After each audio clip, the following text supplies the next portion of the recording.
आज वर्षातून 2 सेट घेणारी पिढी आहे पुस्तकाची।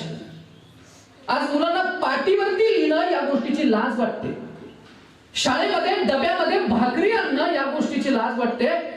पाटील सर, या मुलांनी चपातीला पोळी म्हणायला सुरुवात केली। हा सुशिक्षितपणा का अडाणीपणा आहे?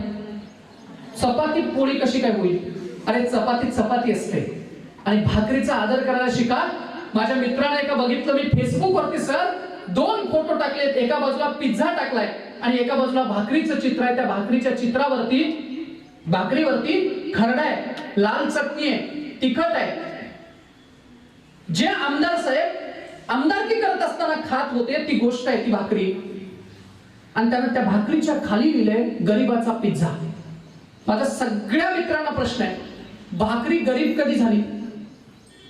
अरे भाकरी गरीब झाली म्हणजे तुमच्या आई वडील गरीब झाले ना, मग आमच्या आई वडिलांना तुम्ही आम्हीच गरीब म्हणायचं का? आणि या फोटोला आमच्याच मातीतल्या पोरांनी लाईक द्यायचं असेल, अत्यंत धाडसाने विधान करतोय, अत्यंत धाडसाने हे विधान करतोय।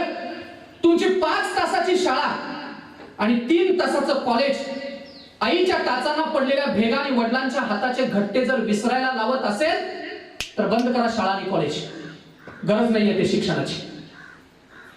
3 तासाच्या कॉलेजमध्ये तुमच्या आईच्या टाचांच्या भेगा तुम्ही विसरताच कसे? यशस्वी व्हायचंय, तुमच्या आई वडिलांचे फोटो आणि त्यांचं कष्ट डोळ्यासमोर तुमच्या असलं पाहिजे।